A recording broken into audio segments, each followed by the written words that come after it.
गुरुजी, आपसे मैं ये जानना चाहूँगा कि जन्म से विष्णुई होना और बाद में विष्णुई धर्म को अपनाना, इन दोनों में कौन-सा बेस्ट है? इनका क्या है?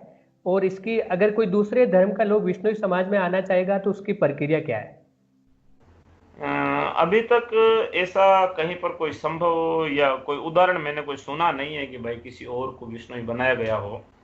हुँ, गुरु महाराज जाम्बू जी के बाद में श्री वीलो जी ने विष्णुई बनाए थे, और वीलो जी के जाने के बाद बहुत कम, यदि कोई अपवाद स्वरूप या समाज की मुख्य धारा से अलग कहीं पे ऐसा हुआ हो तो अलग है, बाकी किसी ने भी विष्णुई पंथ में किसी को शामिल नहीं किया। हुँ, जब हुँ, पंचसती समारोह मनाया गया था सन 1985 में, 500 वर्ष पूर्ण हुए थे तब तब हुँ, भी बहुत से लोग तैयार होकर के आए थे कि हमें विश्नोई बनना है। हुँ, हुँ, लेकिन उस समय भी समाज के लोगों की मान्यताएं और जो समाज का धार्मिक नेतृत्व था, उन्होंने भी आपस में मिलकर कहा कि जो हमारे जितने हैं इनको ही हम संभाल लें तो ये अच्छा है।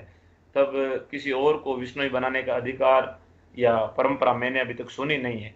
और यदि मुझे और इस बारे में विस्तृत ज्ञान होगा तो मैं जरूर आपके साथ में साझा करूंगा। लेकिन फिलहाल ऐसा ही है कि जितने बिश्नोई हैं उन्हीं को ही संभाल लिया जाए तो भी ओके। एक बहुत बड़ी उपलब्धि होगी।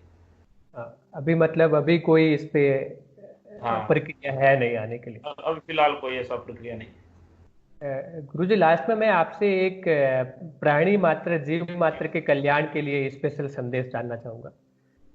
प्राणी मात्र के लिए यही संदेश है कि हमें सभी के जीवन की कद्र करनी चाहिए। गुरु महाराज जाम्बू जी ने भी यही कहा, और मेरा भी यही मानना है कि जितने भी जीव है वो सब जीना चाहते हैं। एक चींटी है, वो भी जैसे ही कदमों की आहट होती है तो वो दाएं बाएं होती है, बचने की कोशिश करती है, मरना नहीं चाहती।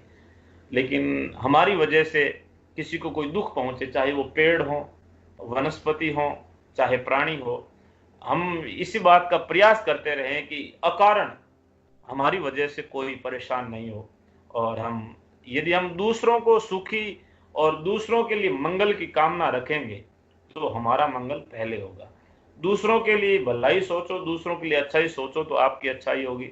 और दूसरों के लिए यदि आपके मन में गलत ख्याल है और आप इस वहम को पालते हो कि मेरे लिए सब ठीक सोच रहे होंगे, तो ये मन का संबंध होता है। जैसा हम दूसरों के लिए सोचते हैं वैसा ही दूसरा हमारे प्रति सोचेंगे। तो हमें अपने चिंतन को थोड़ा और विस्तार देना चाहिए। जो हमारे चारों ओर हमारे ऊपर आश्रित जीव हैं, चाहे चिड़िया है, वो भी हमारे से आस रखती है कि ये दो मुट्ठी जो है चुग्गा डाले, और वो आस रखती है कि ये हमारे लिए पानी भर के रखे तो हम पिए। वन में रहने वाले हिरण है, वो भी ये आस रखते हैं कि कुछ इनके खेतों से हम दो हरी पत्तियां चर सकें। जो गैया हैं बाहर घूमने वाली, वो भी आस रखती है कि ये कुछ दो रोटी हमें दें। तो जिनकी हमारे ऊपर आशाएं टिकी हुई है, जो जीवन हमारे ऊपर आश्रित है, उनका भी हमें ख्याल रखना चाहिए। केवल अपना उदर पोषण तो पशु भी करते हैं, हम इंसान हैं तो इंसानियत का धर्म जो है हमें अपनाना चाहिए। और इंसान यदि हम बन जाते हैं तो फिर भगवान तक पहुंचने में देर नहीं लगती। इंसान बनना सबसे कठिन काम है और आसान भी है। यदि हम थोड़ी सी संवेदना अंदर रखते हैं तो हम इंसान हैं, और संवेदना और दया का भाव यदि अंदर नहीं है तो फिर हम दानव ही है। तो इसलिए मानव धर्म जो है उसको हम सभी को निभाना चाहिए। धन्यवाद गुरुजी, आप हमारे साथ जुड़े, आपका बहुत बहुत आभार गुरुजी। आपका भी और धन्यवाद। और मैं आशा भी करता हूं और भगवान से भी यही प्रार्थना करता हूं कि जो आपका ये शो है चर्चा विद विश्नोई, ये लोकप्रिय बने, जन जन के जुबान पे आए, आम चर्चा का विषय बने।